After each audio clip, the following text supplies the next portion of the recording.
അമ്മേ നാരായണ ദേവി നാരായണ ലക്ഷ്മി നാരായണ ഭദ്രേ നാരായണ അമ്മേ നാരായണ ദേവി നാരായണ ലക്ഷ്മി നാരായണ ഭദ്രേ നാരായണ അമ്മേ നാരായണ ദേവി നാരായണ ലക്ഷ്മി നാരായണ ഭദ്രേ നാരായണ അമ്മേ നാരായണ ദേവി നാരായണ ലക്ഷ്മി നാരായണ ഭദ്രേ നാരായണ അമ്മേ നാരായണ ദേവി നാരായണ ലക്ഷ്മി നാരായണ ഭദ്രേ നാരായണ അമ്മേ നാരായണ ദേവി നാരായണ ലക്ഷ്മി നാരായണ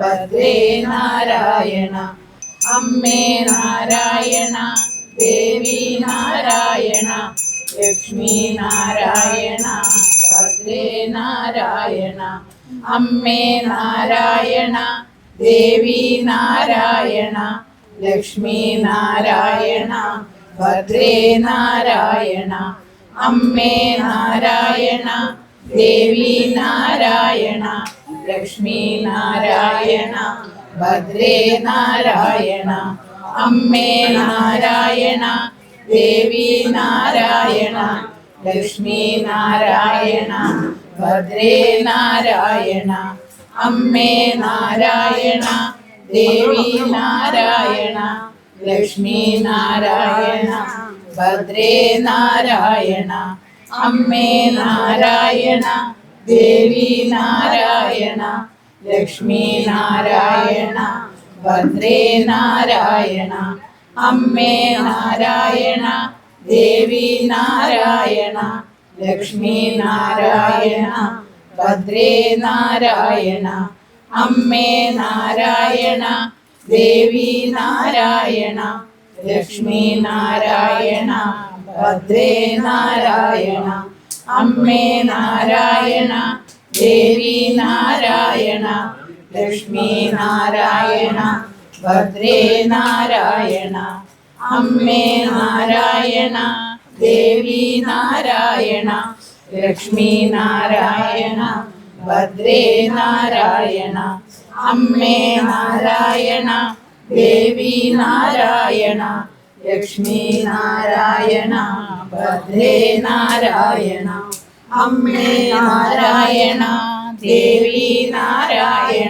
ലക്ഷ്മി നാരായണ ഭദ്രേ നാരായണ അമ്മേ നാരായണ ദേവി നാരായണ ലക്ഷ്മി നാരായണ ഭദ്രേ നാരായണ അമ്മേ നാരായണ ദേവി നാരായണ ലക്ഷ്മി നാരായണ ഭദ്രേ നാരായണ ലക്ഷ്മി നാരായണ ഭദ്രേ നാരായണ അമ്മേ നാരായണ ദേവി നാരായണ ലക്ഷ്മി നാരായണ ഭദ്രേ നാരായണ അമ്മേ നാരായണ ദേവി നാരായണ ലക്ഷ്മി നാരായണ ഭദ്രേ നാരായണ അമ്മേ നാരായണ ദേവി നാരായണ ലക്ഷ്മി നാരായണ ഭദ്രേ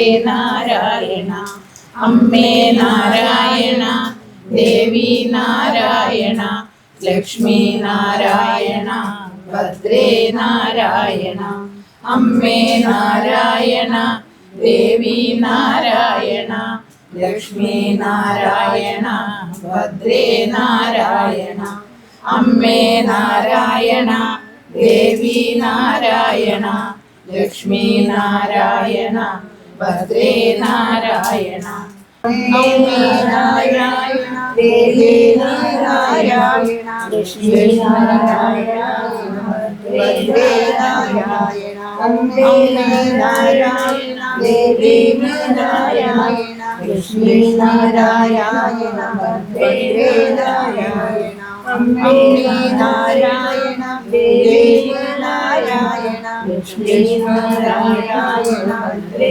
നാരായണ അമ്മേ നാരായണ ദേവി നാരായണ ലക്ഷ്മീ നാരായണ ഭദ്രേ നാരായണ അമ്മേ നാരായണ ദേവി നാരായണ ലക്ഷ്മീ നാരായണ ഭദ്രേ നാരായണ അമ്മേ നാരായണ ദേവി നാരായണ ലക്ഷ്മീ നാരായണ ഭദ്രേ നാരായണ അമ്മേ നാരായണ ദേവി നാരായണ ലക്ഷ്മീ നാരായണ ഭദ്രേ നാരായണ അമ്മേ നാരായണ ദേവി നാരായണ ലക്ഷ്മീ നാരായണ ഭദ്രേ നാരായണ അമ്മേ നാരായണ ദേവി നാരായണ ലക്ഷ്മീ നാരായണ ഭദ്രേ നാരായണ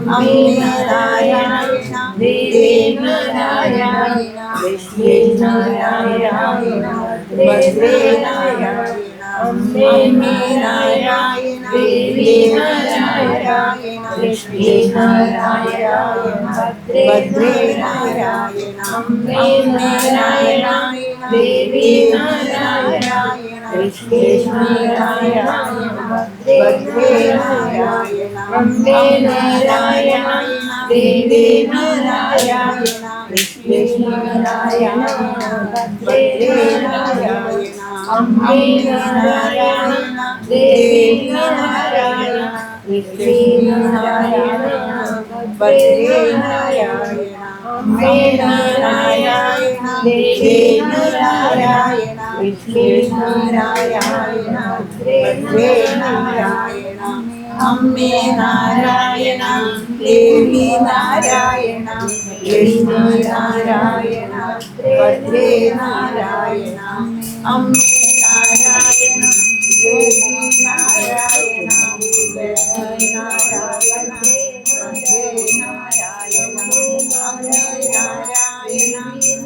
ദേവി നാരായണ ലക്ഷ്മീ നാരായണ ഭദ്രേ നാരായണ അമ്മേ നാരായണ ദേവി നാരായണ ലക്ഷ്മീ നാരായണ ഭദ്രേ നാരായണ അമ്മേ നാരായണ ദേവി നാരായണ ലക്ഷ്മീ നാരായണ ഭദ്രേ നാരായണ അമ്മേ നാരായണ ദേവി നാരായണ ലക്ഷ്മീ നാരായണ ഭദ്രേ നാരായണ അമ്മേ നാരായണ ദേവി നാരായണ ലക്ഷ്മീ നാരായണ ഭദ്രേ നാരായണ അമ്മേ നാരായണ ദേവി നാരായണ ലക്ഷ്മീ നാരായണ ഭദ്രേ നാരായണ അമ്മേ നാരായണ ദേവി നാരായണ ലക്ഷ്മീ നാരായണ ഭദ്രേ നാരായണ ഉഗ്രരൂപാണ് ചണ്ഡിക എന്ന് പറയുന്നത്. ലളിതമായി പറഞ്ഞാൽ മഹാകാളി, മഹാലക്ഷ്മി, മഹാസരസ്വതി ദേവതമാരുടെ സങ്കല്പത്തിനെയാണ് അല്ലെങ്കിൽ സംയോജനത്തിനെയാണ് ചണ്ഡിക എന്ന് പറയുക. സപ്തശതിയിലെ 13 അധ്യായങ്ങളടങ്ങിയ 700 ശ്ലോകങ്ങളടങ്ങിയ ദേവീ ഭാഗവതം പാരായണം ചെയ്ത് ഓരോ അധ്യായം കഴിയുമ്പോഴും ആഹൂതി ചെയ്യും. ഇങ്ങനെയാണ് ചണ്ഡിക യജ്ഞത്തിൻ്റെ ക്രിയാപദ്ധതിയുള്ളത്. ഇത്രയും കൂടി ലളിതമായിട്ട് പറഞ്ഞാൽ ഭഗവതിയുടെ തന്നെ ഏറ്റവും വലിയ ആസ്ഥാനമായിട്ടുള്ള മൂലസ്ഥാനമായിട്ടുള്ള കൊല്ലൂര് നിത്യം ഇത് നടക്കുന്നുണ്ട് എന്നുള്ളതാണ്. ഏറ്റവും പ്രധാനമായിട്ട് ഉള്ളത് ചണ്ഡികാ യജ്ഞമാണ്. അപ്പോൾ 9 ആചാര്യന്മാർ, അതിലൊരാൾ യജമാനനും ചേർന്നിട്ടാണ് ഭഗവതിക്ക് ആഹൂതി നടത്തുക. അതിലെങ്ങനെയാണ് അഗ്നി എല്ലാ വിധത്തിലും അങ്ങനെ തന്നെയാണ്. അഗ്നിയായിട്ടിരിക്കുന്ന ഭഗവതിയായി അങ്ങനെയാണ്. അപ്പോൾ നേരിട്ട് സ്വീകരിക്കപ്പെടുന്നതാണ്. അതുകൊണ്ട് ദഹനം നടക്കും. മനസ്സിലായില്ലേ? നമ്മൾ ഭക്ഷണം കഴിച്ചാൽ എന്തുണ്ടാവുക? ദഹനം നടക്കും, ഉച്ഛിഷ്ടം ഉണ്ടാവും, യജ്ഞത്തിൻ്റെ ഉച്ഛിഷ്ടം ഉണ്ടാവും, ഹുതുണ്ടാവും. അപ്പോൾ അങ്ങനെയാണ് ഉണ്ടാവുക കേട്ടോ. അപ്പോൾ എങ്ങനെയാണോ ഒരു ജീവനിൽ അത് പ്രവർത്തിക്കണേ അത് തന്നെ. അടുത്തത് എന്താ ഉണ്ടാവുക? അത് കഴിഞ്ഞിട്ട് പൂർണ്ണാഹുതി, ഏറ്റവും അവസാനം പൂർണ്ണാഹുതി ഉണ്ടാവും. അപ്പോൾ എന്താ, ഒരു സ്ത്രീ അല്ലെങ്കിൽ ഒരു ഭഗവതി എന്തൊക്കെ ധരിക്കുക? വസ്ത്രം, പട്ടുവസ്ത്രം ഉണ്ടാവും, വളയുണ്ടാവും, കമ്മലുണ്ടാവും, നേദ്യം ഉണ്ടാവും, താമ്പൂലം ഉണ്ടാവും, മധുരപലഹാരങ്ങൾ ഉണ്ടാവും. അതെല്ലാം ആചാര്യന്മാർ അഗ്നിയിലേക്ക് പൂർണ്ണാഹുതി ചെയ്യും. ഇതില്ലാതെ ഒരു സ്ത്രീ ഇല്ല എന്നാണ്. വസ്ത്രം ഉണ്ടാവും, നല്ല ഭംഗിയുള്ള വസ്ത്രം ഉണ്ടാവും, വളയുണ്ടാവും അല്ലേ? കരിവളയൊക്കെ ഇഷ്ടമല്ല എല്ലാവർക്കും അല്ലേ? ആ ശബ്ദം കേൾക്കുമ്പോൾ തന്നെ അല്ലേ ആനന്ദം ഉണ്ടാകും. കുട്ടികളിങ്ങനെ നടക്കുമ്പോൾ അതിനല്ലേ നമ്മൾ കിലുങ്ങുന്ന പാദസരം ഇട്ട് കൊടുക്കുന്നത് അല്ലേ? എന്താ, നമുക്ക് കേൾക്കുമ്പോൾ നമുക്ക് ആനന്ദം ഉണ്ടാവും. അപ്പോൾ അതെല്ലാം ഭഗവതിക്ക് നമ്മൾ സമർപ്പിക്കും. അപ്പോൾ ഇത് വിജയകരമായിട്ട് ഞങ്ങൾക്ക് പൂർത്തീകരിക്കണം എന്നുണ്ടെങ്കിൽ ഭക്തജനങ്ങളുടെ പ്രാർത്ഥന കൂടി ഉണ്ടാകണം കേട്ടോ. അപ്പോൾ എല്ലാവരും നന്നായിട്ട് ഭഗവതിയെ നന്നായിട്ട് പ്രാർത്ഥിക്കുക. സങ്കല്പം എന്താണ്? മഹാകാളി, മഹാലക്ഷ്മി, മഹാസരസ്വതി എന്നുള്ളതാണ് സങ്കല്പം. ഇതിൻ്റെ സംയോജനമാണ് ചണ്ഡിക കേട്ടോ.